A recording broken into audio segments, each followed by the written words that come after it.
talk about cheating. Ano nga ba yung mga myth about cheating in relationship? Men versus women. Number 1 myth. Sabi sa mga kwento na mas cheater daw ang mga kalalakihan. I'm sure maraming magre-react na mga boys dito, no? Kesa sa mga babae. Yes, eto po yung mga nakaraang survey. But, mga bagong study ngayon, halos pantay na po ang bilang ng pagluloko ng babae at pagluloko ng mga lalaki. Dahil na rin po ito sa generation natin ngayon kasi ayan na nga ang mga social media platforms para magamit ito kapag nagloloko ang isang tao. Now, let's talk about ano nga ba yung mga dahilan kung bakit nagloloko ang isang babae at isang lalaki. Pagtapatin natin sila. Iunahin natin ang rason ng mga babae. Number 1 dyan ang mga babae kapag nag-cheat sila dahil kulang sila sa intimacy, affection, and attention. Para kasing cycle yan guys Kunyari bilog. Lagay natin siya sa bilog. So, ang lalaki po, ang number 1 dyan sa kanila, mostly is sex. Ang mga babae naman is attention and affection. Andito si girl. Si ate girl, kapag binigyan mo siya ng maraming affection, maraming attention, magbibigay ngayon siya ng pangangailangan ng lalaki, which is sex. Now, kapag ibinigay niya naman yung laging pangangailangan ng lalaki, magre-release ngayon yan ng maraming affection and attention dito kay babae. So, paikot-ikot lang yan, guys. Pag nagkulang na ang intimacy, dyan na po nagiging marupok ang babae. Hindi ko po nilalahat, pero malaki pong porsyento na ito ang dahilan kung bakit madaling natutokso na ang babae sa iba. Number 2, revenge. Kapag yung partner ng babae na lalaki ay niloko na siya, lalo na kung paulit-ulit ito, lumalakas ang loob ng babae na gumanti doon sa lalaki. Kaya nagloloko rin ang babae. At saka gustuhan niyang iparamdam yung sakit na naranasan niya nung niloko siya ng partner niya. Tatlong dahilan. Selfish yung lalaki pagdating sa kama. During sex, hindi niya nasa-satisfy yung kanyang misis, yung kanyang girlfriend sa kama. Kaya hindi mo maalis na magkaroon ng laro doon sa isip niya kung ano yung pakiramdam nang naibibigay yung kaligayahan niya pagdating sa kama. Other thing, may mga babae po na kapag nakatamasa ng maraming kasaganahan, like financial independence, kahit na iwan niya yung partner niya, kaya niya namang buhayin ang sarili niya. Pero mostly nangyayari to, lalo na pagka nakikita niya na wala nang silbi para sa kanya yung asawa niya. Other thing, nagkakaroon siya ng mababang self-esteem na kailangan niya maramdaman na validated siya. Nahanap niya yon from the other partners kasi nga hindi na ibibigay sa kanya nung partner niya. Another thing, nakakaramdam siya na underappreciated siya. Yung pakaramdam niya na ginagawa niya naman lahat sa pamilya or ginagawa niya doon sa boyfriend niya, sa husband niya, pero no return. Pakaramdam niya binabaliwala siya. Baliwala lahat ng ginagawa niya. Hindi siya na-appreciate nito. As one, she's bored with her relationship. Simple.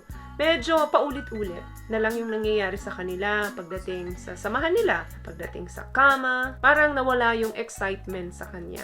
So, simple lang, ganun lang yung dahilan niya, kaya naging marupok siya. Posibleng sa iba na ibalik yung excitement niya.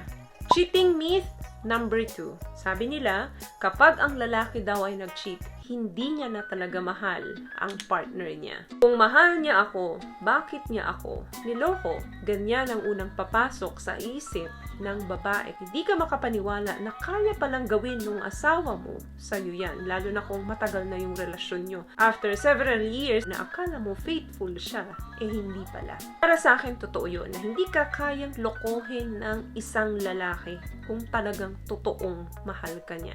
Aring nawala ang pagmamahal na to kung bakit nag-cheat sa'yo ang lalaki. Number 1 dyan, because para ding mga babae yan. Kailangan maramdaman nila na they are wanted and respected. Halaga sa lalaki, pangalawa sa sex ay ang salitang respeto. Number 2, gusto nila, nararamdaman nila na attractive sa kanila ang partner nila at pinagnanasaan pa rin sila ng kanilang mga partner na babae. That way, nabubus yung kanilang ego, yung kanilang confidence na lalong ganahan sa buhay nila. Kasi may isang taong naniniwala sa kanila. Men frequently suffer in silence. Ang mga lalaki, kahit na masama na ang loob sa'yo niyan, nakatahimik lang yan. Kahit marami nang gumugulo sa isip nila, hindi nila sa'yo sasabihin yan. Number 3, they want to feel love by their partner. Kaya lang, hindi nila nakukuha yon doon sa partner nila. Kaya feeling nila, pag nag-cheat sila, doon nila makukuha yon. Yung desire,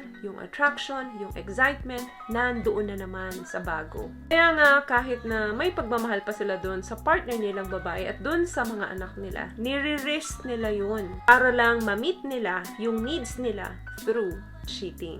Last one, hindi na nami-meet nung babae yung desire nung partner niya. Kaya nga pansinin nyo yung mga nasa long distance relationship, marami po dyan na pag tumagal ang relasyon tapos LDR pa rin sila, nagloloko na yung isa. Pwedeng yung lalaki ang nagloko or yung babae. Pag si lalaki naman ang nagloko, hindi na nami-meet nung asawa niyang babae yung desire niya. Kaya kung sino yung malapit sa kanya or sino yung palaging andyan sa kanya, dun siya nahuhulog. Cheating myth number 3. Once a cheater, always a cheater. Para sa akin, itong statement na to is a myth. Kwento lang. Hindi fact. Plain and simple. Naniniwala kasi ako, guys, na kapag ang Diyos ang humipo sa pagbabago mo at nag-surrender ka ng totoo sa Kanya, pwedeng mabago ka talaga ng Panginoon. Yun yung mga isang beses lang na nangyari sa buhay nila, yung pagluloko o panluloko nila. So, may exemption yan. May mga tao po na natuto na lang at nag-grow na lang dun sa emotional painful na sitwasyon nila. Kahit na wala na yung closeness sa relationship, nagstay pa din sila. Aftermath of cheating. Madaling salita, tinanggap na lang nila. Ano mo nga ba masasabi kung nagsisi talaga yung taong ito dun sa ginawa niya? Of course, number 1 dyan, dapat na kinat off niya na yung contact niya dun sa lover niya. Ito, magpapakita yan ng devotion sa'yo na talagang nagsisisi siya. Iiwan niya lahat, gagampanan niya lahat, maibalik ka lang niya sa kanya at ang tiwala mo sa kanya. Number 3, willing siyang makipag-participate sa'yo dun sa mga counseling para lang maayos talaga kayo. Ang bottom line is, karamihan sa mga couples na naka-experience ng cheating sa relationship is make or break. Pag yung partner mo is talagang gustong maayos kayo for the sake ng mga anak ninyo, ng pinagsamahan ninyo, and talagang committed siya to your future together, then your relationship can be repaired. But remember, ito po ay napakaraming dedikasyon, hard work, and patience. As the old saying goes, what it takes to get a partner is what it takes to keep a partner. So yun lamang, guys, ang video natin for today. I hope may naibigay po ako sa inyong tips at kung nagustuhan niyo po ang ating video, please give it a thumbs up, comment down below, and also share this video na rin po sa mga kaibigan na sa tingin niyo matutulungan ng video natin. Once again, palagi po kayong mag-iingat at palagi po kayong manalangin. Thank you, guys, for watching and see you on my next one. Always love yourself and be a blessing. Bye!